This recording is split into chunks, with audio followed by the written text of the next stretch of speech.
It's gonna be fun. All right, guys. We're back. We have a little treat for y'all. I've been wanting to do this with Franklin for a bit. I did this with my friend a couple months ago. We were just talking about basketball, just talking about our favorite players, and we thought, let's just make a list of our favorite players. And then I turned it into, well, let's have our favorite players, let's say, left over. Like, if we made a team of our favorite, like my favorite players versus a team of your favorite players, who would win? Who would be the better team? What would the matchups be like? Yeah. And I thought this is more of a day where it's kind of light on the news. So I thought, why don't we do this now? I've been talking to Franklin about it, and he's also like, yeah, why don't we do this? So I have a list of 10 players, my 10 favorite players. I have them in an order, but it's not necessarily the order I like them. It is somewhat the order I like them, but I mean, like 4 and 5 can switch, or like 6 and 7 can switch and stuff like that. Sure. But Franklin, do you have your list, man? I do. I have it ready. All right. I'm gonna read you my list, and then you can read your list. And do you want to go list by list, or do you want to go do we trade off, like switch off after every name? I don't know. It's up to you. All right. I guess we could do after every name. Okay. That might work too. So we do like every. So I do one, you do one, I do two, you do two, like that. Yeah. How far do you want to go? Or do we want to build a suspense and do it bottom up? Bottom up. Let's just do it bottom up, man. Wait. Let me see. So like 10 up to 1. Okay, I might veto that idea only because if we cross out people, then then we'll switch in alternates. That's the only thing. I don't know if that's anything that we need. Well, yeah. Well, I just to present maybe we should talk about this. Okay, yeah, no, we can do bottom up. Let's do that then. Just to present our list of their top 10 favorites, and then based on crossing out, we'll just impromptu make sure in case more than 5 get crossed out, and stuff like that. Okay, let's do it. Do it. All right. So number 10, I got Derrick Rose. Oh, that's a good pick. That's a good pick right there. What year, Derrick Rose? Well, of course, his MVP year. But I will be honest. Like, of course, you can say in hindsight, oh, you're picking just but I remember, of course, because I don't like LeBron as a Celtics fan. I just ended up always rooting against LeBron for some reason or another, always in our way. And then Derrick Rose came on the spot. Came into the league, and my goodness, he's amazing. My dad and my mom lived in Chicago, during when the Jordan era, of course. So they like seeing the Bulls get hot as casual fans. Of course, they like the Warriors, but they like seeing the Bulls get hot as casual fans. And I was cheering for Derrick Rose as well. And my God, the shiftiness and the handles, oh my goodness, it was amazing to watch. And the way he's been with Thibodeau and the way he's just an anchor on Thibodeau's teams, it's something I really appreciate. And that's why I got him on my list. All right. That's a great pick. So I'm gonna go with Jimmy Butler as my number 10 player. Let's see. I would probably say last year's Jimmy Butler. Let's just say that because he's been a good player. The only one that I would maybe put in contention with was the Timberwolves Sixers Jimmy Butler, only because you remember the famous Jimmy Butler line when he played against he was playing with the second team and he beat the first team. He didn't score a point and basically yelled at the coach and the general manager that you fucking need me. That's literally what he said. So that was peak clutch Jimmy. But last year, him taking the Heat to the finals, that's amazing. Just showed how good of a player he is. He is, I think, Pat Riley's basically dream player. If you built a player, it would probably be Jimmy Butler, tough, tenacious guy, absolutely is just he's a dog. He can play he's a really good player. He can play through situations. He plays injured, I know his growing up story as well. So Jimmy Butler's like someone that I really like for sure. So Yeah, I just love his tenacity. He's, he's just sure sometimes he can get him in hot water with his teammates, like the way him and Bam have kind of like tried to quell, what is it? Jimmy Butler calling the Heat this team's year's Heat soft, but there's something about what he brings to the teams he's on that are just amazing. for sure. So that's 10 for you. I will say, spoiler alert, you got to cross that out. So, all right, cross that out. Okay, all right. Yeah. All right. I'll reveal where I have him too. So number 9, I have Giannis. All right. It's just his story, like how he came from Greece.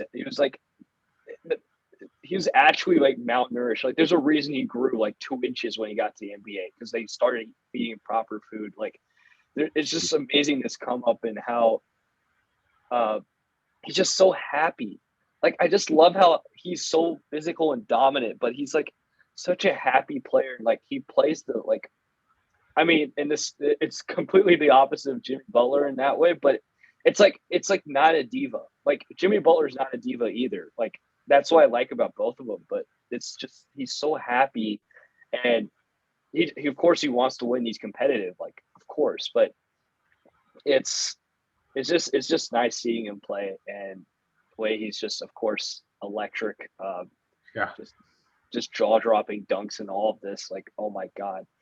It's just fun to see. It's like a mobile shack. It's a mobile shack that we're seeing. So I'll tell you this. Of course, a lot of people will draft Giannis first in their fantasy basketball league. But I'll tell you, like, I drafted him first. Like, I just like him that much that I just wanted to have him on my team like that. That's really like he's amazing. I just love him.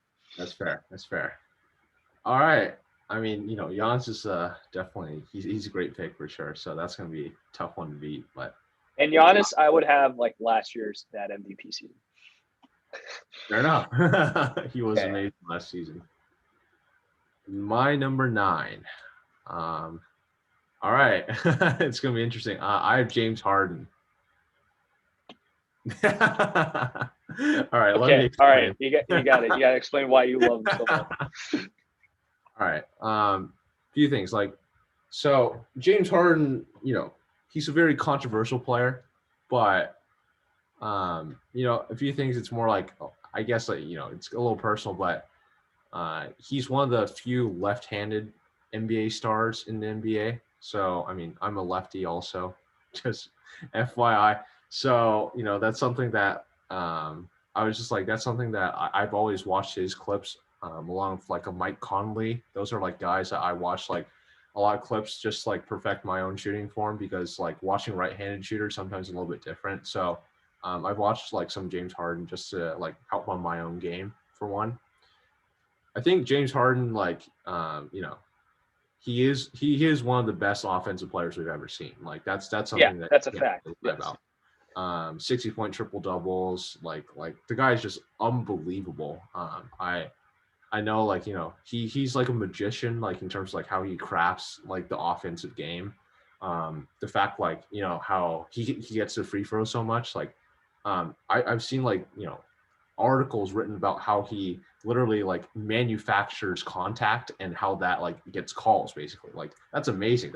That's technically really, really like unethical, but that's like genius level stuff basically. Oh yeah, of course. So it's I was like, dang, great. And then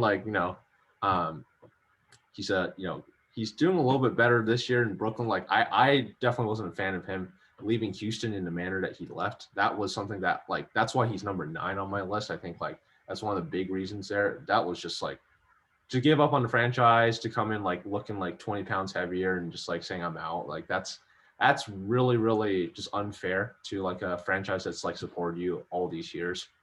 But he's really, I think he sacrificed a lot and he's fit in well in the time he's played at Brooklyn. So that's something that I've also liked as well. But the season I would choose James Harden would be, I think it was 17-18. They went 65 wins, I think, in that season. 1 seed.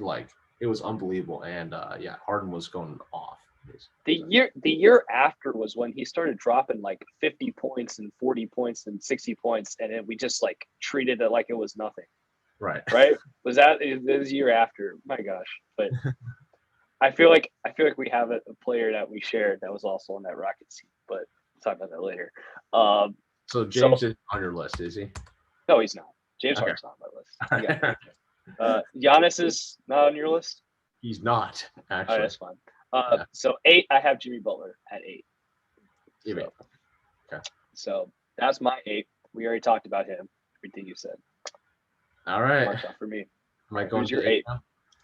All right. So my 8's this one's a little bit outlier. So I might lose this matchup ultimately in terms of on the court, but I have so many outliers. Don't worry. Here. My number 8 is Zach Levine. So, all right, tell me what's up. I'll explain. Zach Levine, the guy. I'll say this: I first knew about Zach Levine in the slam dunk contest. Like I think everyone knew about him that way. And he's just amazing, literally. Like I think he was. If you thought about the slam dunk contest, it was pretty dead for a number of years until Zach Levine, Aaron Gordon came in. What was that?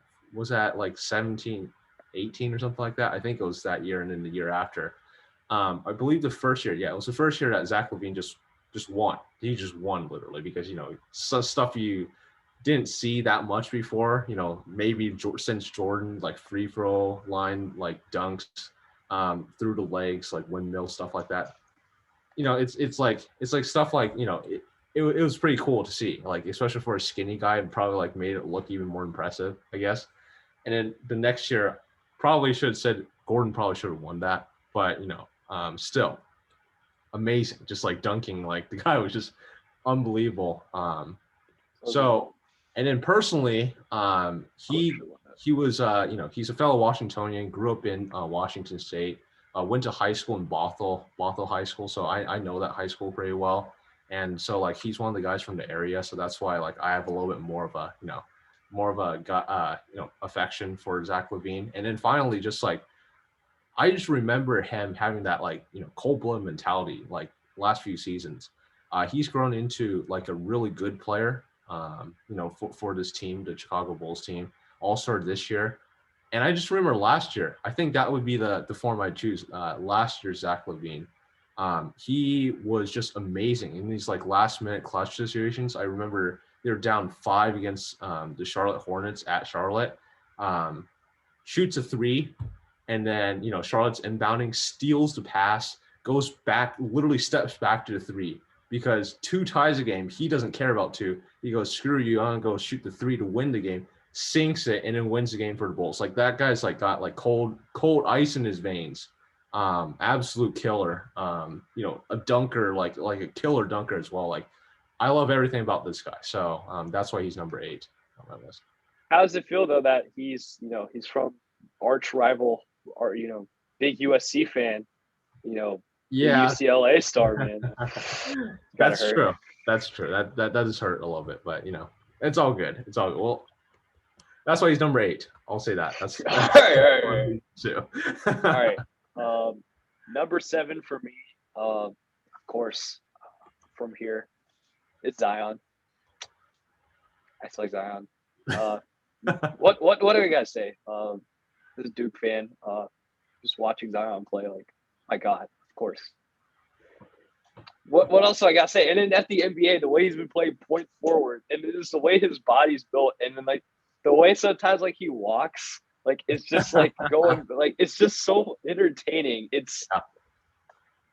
And he's not like a diva. Like, he's so just happy. Like, he's just like, I'm happy to be here. Like, he's just like so glib and about everything. And it's just so refreshing. It's just big smile and everything. Like, he's having just a great time playing basketball. Like, he wanted to stay at Duke another year. If, of course, he wasn't. I mean, you have to go to. I feel like, for your family and all of that. And yes, I think you should go to the NBA at that point. But I mean, he wanted to stay, man. A second year, like he just loves basketball, and I mean, maybe there's more to it. Maybe he was getting paid, wink, wink, actually. But that's a different story altogether. So I got Zion at 7. I would pick this year. Yeah. So yeah. Full disclosure, I definitely have Zion on that list. And Yeah, I figured. I have him at number 7 as well. So literally, yeah, we are matching right there. Yeah, Zion's been amazing this year, no doubt about it. And he's going to be a star, like an unbelievable, like bright star for years to come. So, yeah. Oh yeah. Number 6, you definitely have this man on your list. Number 6, I got Chris Paul. Chris Paul. All right. Do you not have him on your list? I right now I do not actually. Oh my god! Whoa! Whoa! I probably did him dirty, but I don't have him on this list. Dude, oh my gosh! I feel bad. I feel like Giannis and Derrick Rose aren't going to get on this team. Then, oh my goodness! Like you know how you have Zach Levine. I got scrubs, so don't worry. But we'll see. All right. Well, relative scrubs. So, right. Chris Paul, we've talked about him. He's point guard. He's again, it's like Jimmy Butler, but in a point guard. And I like point guards more than forwards, just because the same way how you mimic your play with James Harden, right? I try it when I play basketball. I try, even though I'm relatively taller than most people, I just like watching defensive guards, like the way they play.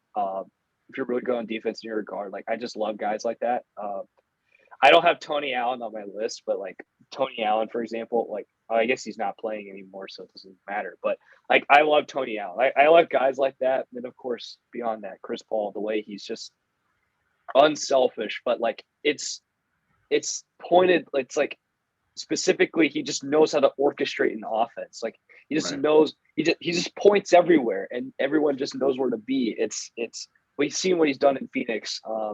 I'm from Louisiana. Like he kind of just revitalized New Orleans basketball. Like it's Chris Paul. I love him. I feel kind of bad not putting him on my list now, but it's all good. So on my alternate. I'm shocked, but okay. My alternates. All right, who's your 6, man? Okay, my number 6. I think he's on your list. Klay Thompson. Yes. Okay. Yeah. So okay. Yes, he is.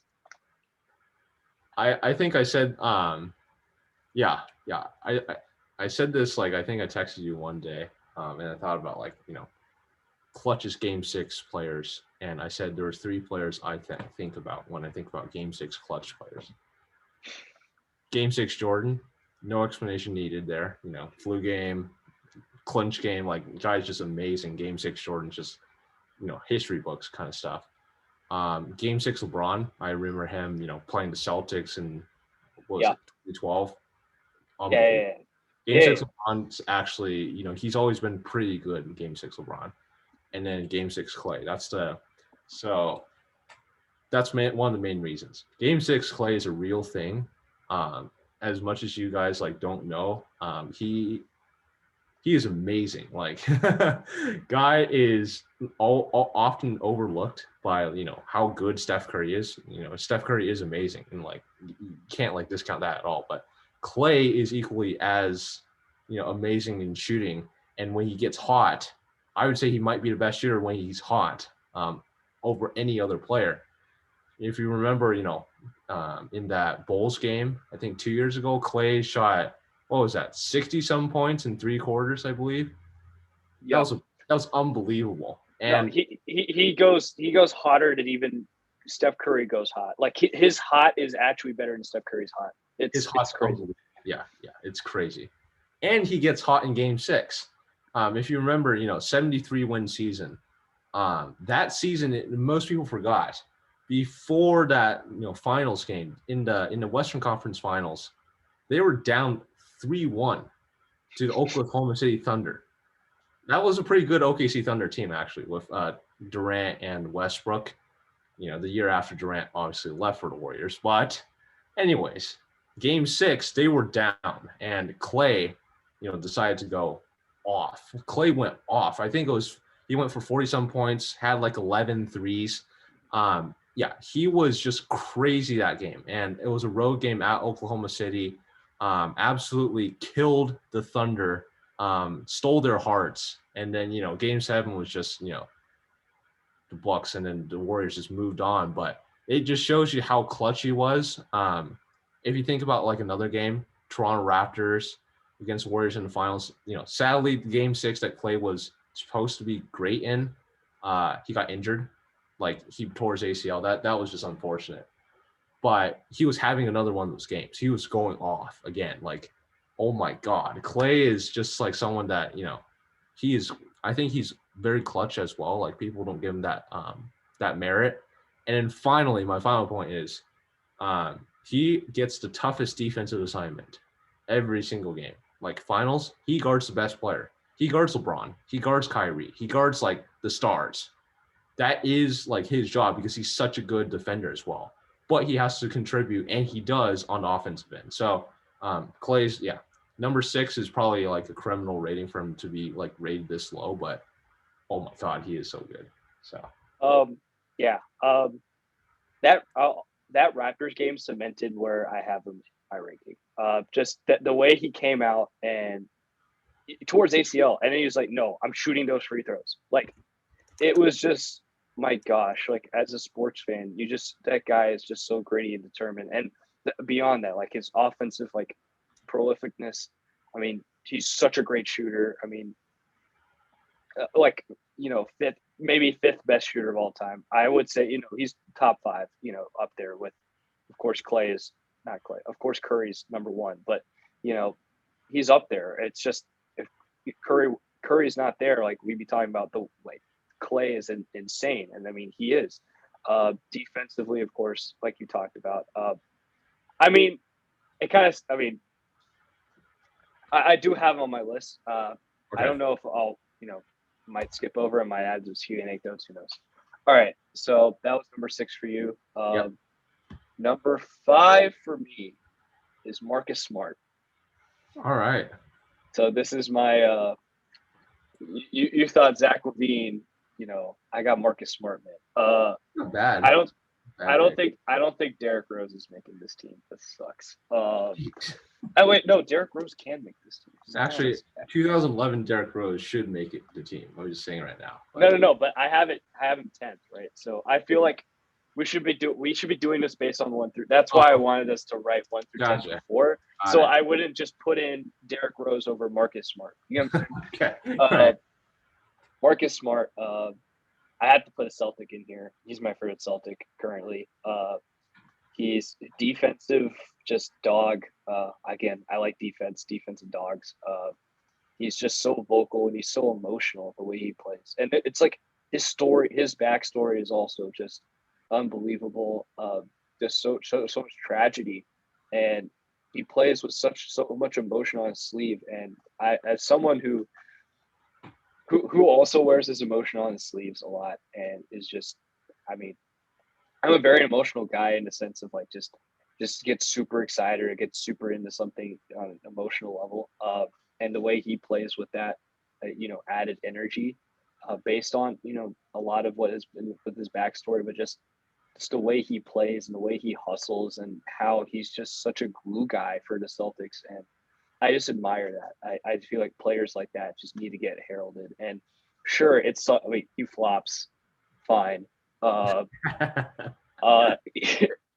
just look at everybody. So. Yeah, but and sometimes he might make some boneheaded mistakes, but you always know like his heart's in the right place. Like he's just, I mean, you just need. I can't imagine like a team needs guys like that are just like soldiers in a way, just like they'll ride or die, just like, and I just like that. So how that emotion that he plays with, and he's a great player too. I mean, he's 3-and-D guy in a way. I mean, it's just awesome. I mean, and I liked him in college, and yeah.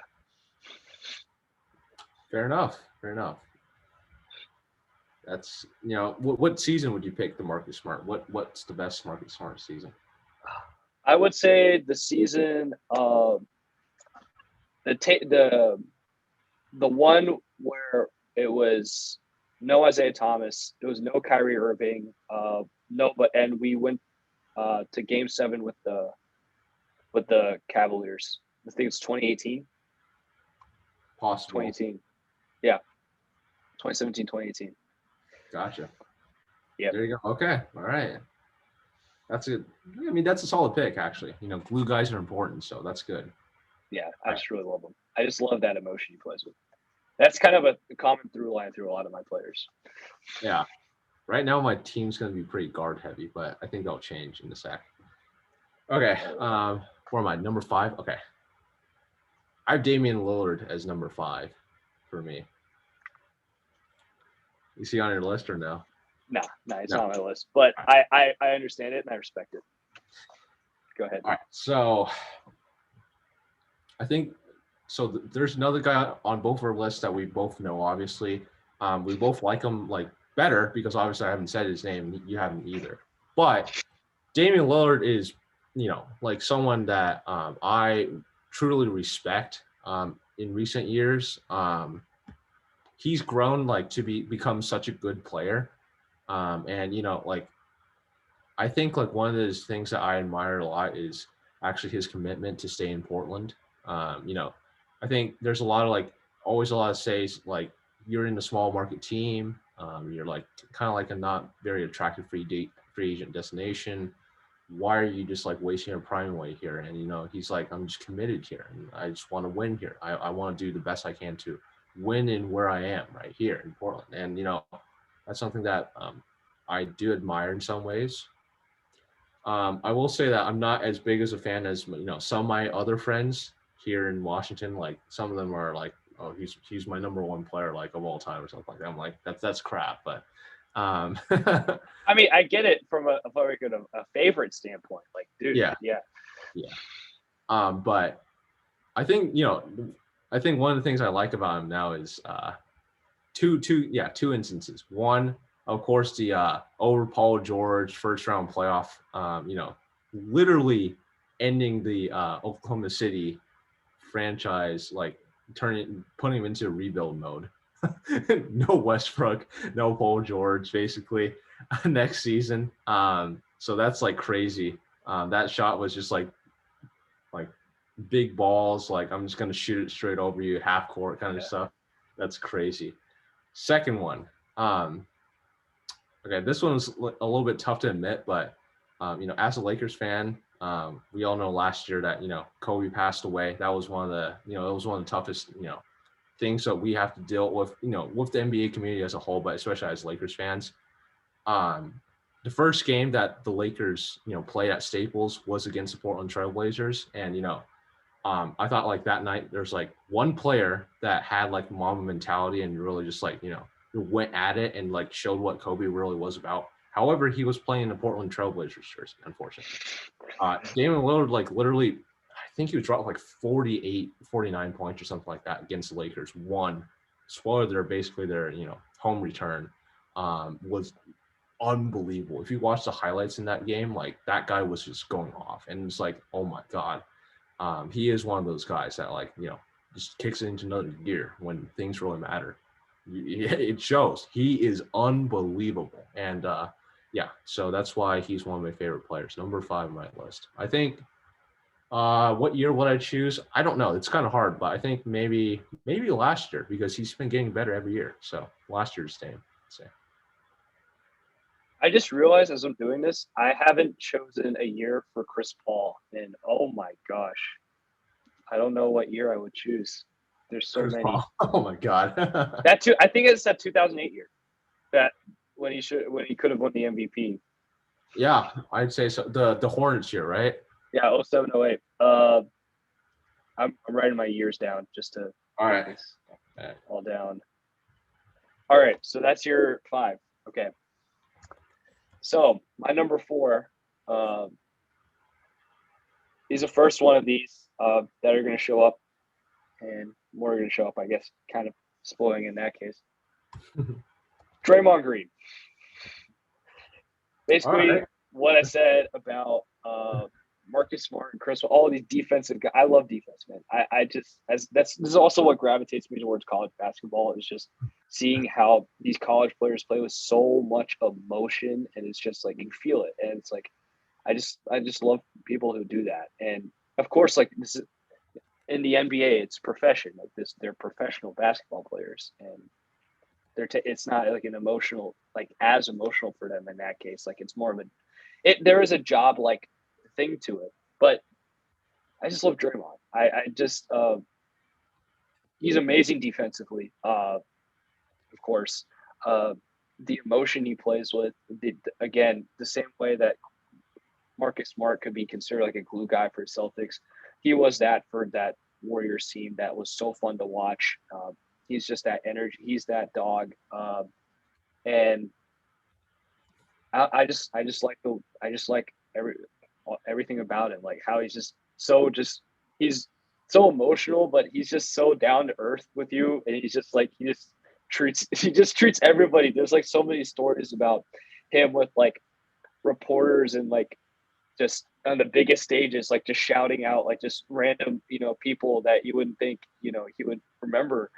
He's such a good guy, and he's such a good guy, and the way he plays, and I just love it. Yeah. Fair enough.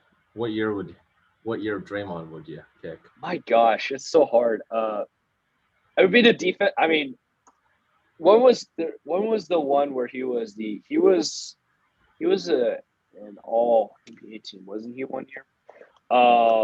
Yeah. I think it would be that year. That's probably not the same year as the defensive player player of the year one, but I don't know. Yeah, I would probably be 2017 or 2016. I can't decide between either. Okay. But around there, I feel like it's the same player, I guess though. So, but we'll see. All right. 16, 17, I'll say fair enough. Okay. So this player, full disclosure, he was actually ranked one spot higher, but I dropped him to this spot, number 4 now, because let's just say of his recent performance. Let's say that much. I feel bad, but this is reality. Number 4, I have Anthony Davis. Oh. All right. Let's just say this. Recent games, he has not been anything close to what he's been. Most of the season, he has not been close to what he is. As a Lakers fan, I've been very disappointed. Like I think for us fans, it's like one of the things that we really support you and we really love you when you're good. But when you're bad and we know that you can do better, we really rip you, and we will rip you like without any mercy because we know you're better than this. So yeah, Anthony Davis, get better, just straight up. But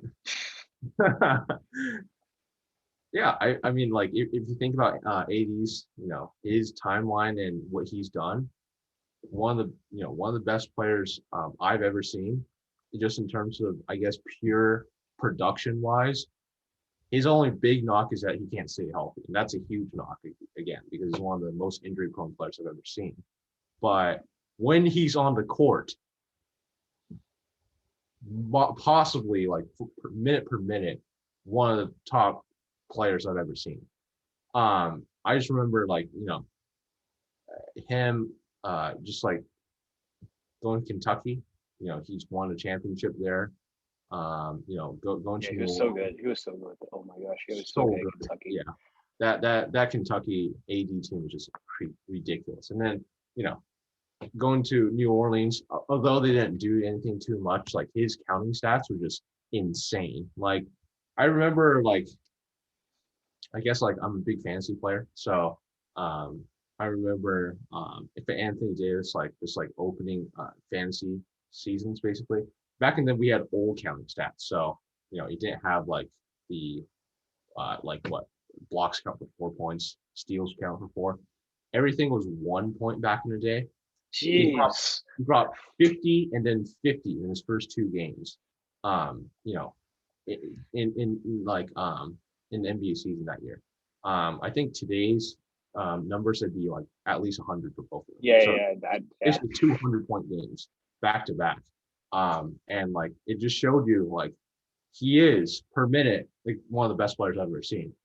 He is just like so like versatile. I know like as a kid he was like short actually before games of high school. So he played point guard. So he has a lot of guard moves and he like knows how to like handle the ball really well. So that's why he's like so like agile as well. But man, like he was important, I'd say, for the Lakers championship run last year. He was big part in like game winner against Denver. That I think that was big actually. Just like hitting that game winner, making sure that they kind of shut the door on like Denver ever coming back and creeping back into the series. So number 4, Anthony Davis. I think the season I give him, I think it was either 17 or 18, either 2017, 2018, one of those 2 seasons on the Pelicans. So before he left New Orleans, I think Anthony Davis was one of my favorite players. I think there's something about the way he left New Orleans that kind of just take me the wrong way. I mean, you're a Lakers fan, so it helps. But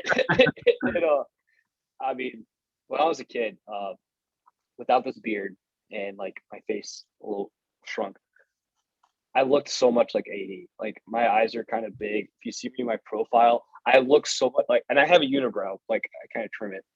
It's a little TMI for this, but whatever. I don't care. But like I have a unibrow and I like trim it. But like when I just let it grow, I got the whole brow and everything, and like my eyes get really big, and like people used to call me Anthony Davis, and I used to embrace it. Tried to make like a YouTube channel in like 6th grade or 5th grade, and I called it like AD Monster, like because I was Anthony Davis, but like a kid. Anyways, you're young, you do stuff like that, but I love it just because he looked like me, and again, I just like everyone liked him here in Louisiana, so I was like, yeah, why not? But the way he left, kind of just like, yeah, kind of. I understand. Yeah. All right, I'm trying to look for when he was the All NBA. I think I'll just all right. So 16, 17. That's what we'll do. All right. So for Draymond Green. All right, number 3. Yeah, you definitely have this guy. That's Steph Curry. I definitely do. What can I say, man? What year did you? Oh my gosh. I hear this. Probably 15, 16, like the unanimous MVP year. Like, I mean, wait, was it? What was it? What was 73? It was a 73 win year. Okay, was that the 453 year, or was that 14, 15? I forget which year it was, but there's one that he like broke the record for threes. Oh, that was the 73 win team. Oh, that was okay. Yeah. He's just that one reason. He's just so good. He's just so fun. He's just so fun, man. It's just like dancing. Oh my gosh, it's just so fun. It's infectious. Like everyone loves Steph Curry. Like I don't know. Like I mean, some people might. If you're a LeBron fan, you kind of don't a lot of times. But there's a little rivalry between those two. But it's just so infectious, and just like he just spots, he just shoots like crazy. But it's not like iso ball either. It's like that motion offense that Steve Kerr put in place. Like it just works, and he'll just stand in the corner and he'll just run around, and it's like what it's just such a different way of playing guard. It's but it's like so it's a different way of playing guard. It's so fun to watch. It's so when Mike Breen says bang whenever he hits a 3, like it's just the whole deal of okay, it's just so fun to watch Steph Curry, and this whole month we had with April, like yeah. Oh wow. It revital. It's just the 49 points. It's but he's doing it with like a smile on his face. Like I mean, of course, it's the same. It's the same Jordan Knight mentality and all of that, but it's a different way because it's a different facade. But it's just so fun. I don't know. It's not as analytical as I hoped that would be about Steph Curry. It's just so fun. That's all I gotta say, I guess. It's just wow. What can you say that hasn't already been said by so many? Steph Curry, I love him. Absolutely. So full disclosure again, I had Steph Curry also number 3, also 2016. The only thing I would add on to that, yeah, which is not too much, but two things. One, I first encountered name Steph Curry playing NBA 2K12 with my friend. I just remember him saying like Steph Curry is like at that time even like 99 3-point shooter, but apparently like he got tired quick, so you had to like use him in short bursts. But like he went on the bench a little bit. You have to like keep on the bench a little bit too. That's obviously changed, but anyways, I think the most important thing about Steph Curry is that he's changed the NBA landscape for better or worse, but he's changed what the NBA looks like forever. It's now a very much exclusively 3-point shooting team. That's how the system works. Either 3 points or in the paint. No mid range at all. Like, it's mid range has literally been eliminated, and unless you're Kawhi Leonard or yeah. I like two names that really like actually, well, they're all former Spurs, ironically, but two names that like really came out to me were Kawhi, that's one, but LaMarcus Aldridge and DeMar DeRozan. These guys were all mid-range shooters, and even like I remember Popovich wanted to have Aldridge shoot threes, but it didn't fit his game, so things didn't work out there. And then DeMar still mid-ranges, but he's like the last guy in the NBA like still shooting consistent mid-range shots. Steph Curry changed the game for better or worse forever. He is the revolution of the 3-point shooting wave. He showed how efficient a team can be shooting the three and just like absolutely like crushing it analytically. And apparently that's like been something that all NBA teams have adopted. The Houston Rockets tried to adopt this to the max with a exclusively 3-point shooting team, basically. And they almost took down that Warriors team in 2017, except, they really went cold in game 7. But anyways. I mean, Chris Paul is so important to that team. I cannot believe you don't have Chris Paul on your list. But anyways. Okay, now full disclosure. I think my only reason, I don't have Chris Paul on this list.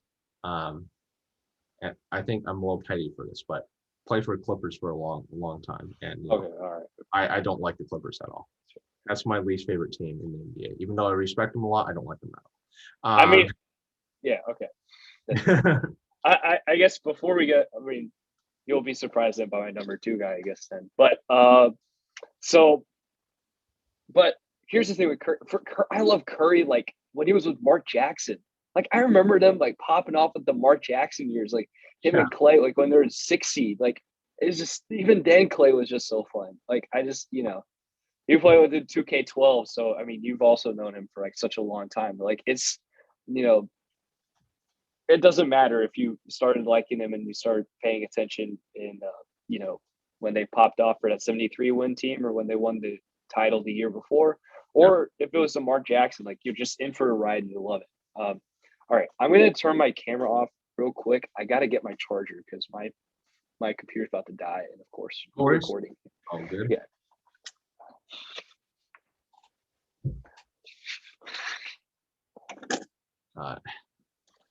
It's a good matchup right now, honestly.